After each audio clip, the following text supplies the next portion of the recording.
But the one thing I would say is that if you're looking into crypto stuff, first of all, just don't.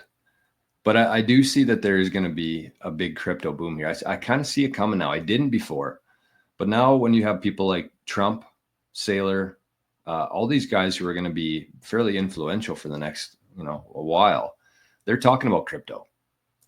And we don't need to get mad about it. We don't need to be distracted by it. I think we just need to understand that it's going to exist. And there could be a trillion cryptos and alts out there. But it doesn't matter. As long as Bitcoin is here, Bitcoin's going to reprice all of that. And if it's less valuable, if it's bringing and providing less value to people, then that's going to flow into Bitcoin too. So I actually think it's a good thing. That's probably an unpopular opinion within Bitcoin. But I do think that when you have people coming into crypto, they set up a wallet, they get used to sending digital assets or tokens around. And that money, I think, will eventually flow into Bitcoin, just like everything else. So if you look at that $900 trillion market in the world, people see that as a cap, but I think that that's just kind of like the controlled cap. That's what the financial system allows us to measure and to value based on a very broken foundation there.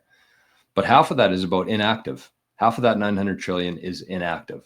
So that means like within gold, within bonds, within real estate that's just sitting there, nobody's living in it. Inactive assets is about half of that. So 450 trillion. And where are we today? 2 trillion ish, if that. So again, very basic objective math will tell you where this thing's going kind of short term. That's what I would say for like a short term kind of thing, is like going from 200 trillion or 2 trillion to 450 trillion. That's short term ish. As all these people figure this out, they're going to be in a rush to get Bitcoin. And I really believe that we are absolutely in the best possible spot right now in terms of getting trading fake money for real money. So, and again, another thing to keep in mind here is like I love how he talked about the grandkids there and what they're going to ask you about. They're not going to care what else you have. They're going to care how much Bitcoin you have. And I talked to a guy on the phone yesterday for about an hour and a half, just one of my buddies. He's kind of like the only guy I know within Bitcoin in real life who takes this stuff seriously. And we were talking, and he had like, he's been around in crypto and Bitcoin for about 4 or 5 years now. He's probably more on the crypto side. He made a lot of money with it. But I was talking to him, and I was shocked by the amount of by some of the things that he was saying, and not to be in a bad way or anything, but it was just like he doesn't have the same vision in terms of Bitcoin is the only asset that matters. And I think once people get their head around that, not only the crypto people, but like everybody else, once people figure out that Bitcoin is the only asset that people are going to care about in 50 years from now, imagine what happens with that. So he said that it's a new asset class that most people are sleeping on. I think if you compare it to gold or anything that's come before that, I think it's 1,000 times better than anything we've ever seen before. So, I mean, that's what gets me so excited about this whole thing and just like so thankful to be here right now. Like we are going to be called lucky, but we're going to know that luck had nothing to do with our work that we put in, the time we put into understanding this thing. And the more you put into it, the more conviction you gain from this whole thing. And I think that that's a crazy thing for people who are in Bitcoin right now and who have been in Bitcoin for a while. Think about the hours and the time and everything that you put into this. For some people, it might be 100 hours, some others 1,000 hours. I've calculated based on 4 or 5 years at about 6 or 7 hours a day or more. It's about 10,000 hours.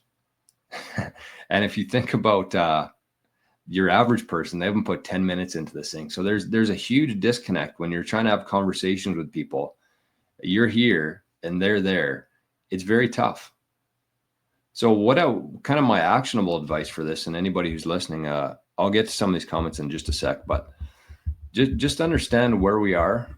And, we should be whether you're going to the bank and getting a line of credit, or refinancing some of your mortgage, or selling things around your house, whatever it is, like this time right now, it could be a week, it could be a month, it could be a couple years, but there will never be another time in history where we can trade this amount of fake assets for the best asset that will ever exist.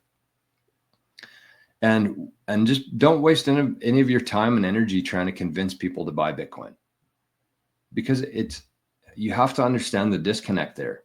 And people have to be in the right state of mind. They have to be at the right time of their life. They have to have something negatively affect them from the old system before they realize the value and the importance of where we're going here. So don't waste any time. Focus 100% on getting as many sats as you possibly can during this Bitcoin gold rush.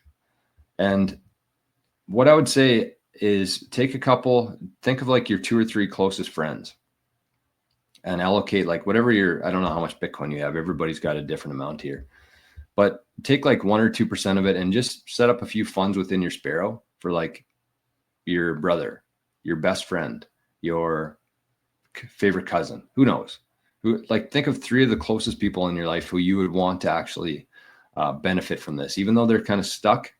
Just don't waste any time, energy, let them get them there themselves, but have this Bitcoin in a couple of years or a decade, and just give it to them, just earmark it for them. It's not a huge portion of your stack right now, and it's going to make a world of difference to them in the future. And the nice thing about doing that is you don't waste any time and energy. Plus, if anything ever changes in your life, like if they piss you off or do you wrong, then you can just take it back, or you can just change it. You can delete the label on it. They don't know you have it, or they don't know they have it. They don't know you have it, and they don't hold the keys to it. They can't screw it up. It's all up to you. So that's what I would say. I think that's my best advice